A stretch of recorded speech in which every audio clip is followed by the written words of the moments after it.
Welcome to McPlum, simple solutions served daily. In this video, I will explain how to make ghost notes in GarageBand. Ghost notes are those subtle, almost whispered drum hits that add incredible depth and groove to your beats. They're not meant to stand out, but rather to fill the spaces between your main drum hits, creating a more human and dynamic feel.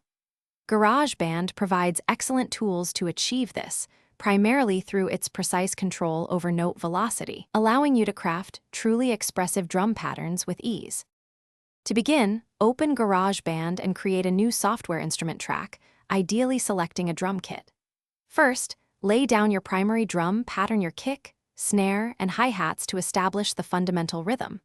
Once your main beat is solid, you can then strategically place new notes in the piano roll editor.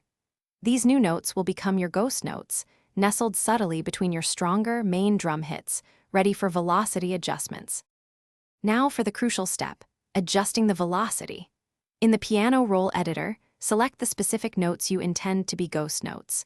You'll find a velocity slider or a numerical input, usually at the bottom of the editor window.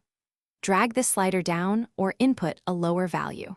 A good starting point is often around 20 or 30% of the original velocity, making them much quieter and more subtle than your main hits. To truly perfect your ghost notes, experiment with different drum sounds within your kit. Sometimes a slightly different snare or tom can add unique texture. Also, consider subtle mixing techniques like slight panning or equalization to help them sit perfectly in your mix. Always listen to your entire drum pattern to ensure these subtle additions enhance the groove without becoming distracting or overpowering the main rhythm. Practice makes perfect. Thanks for watching. Stay juicy and subscribe.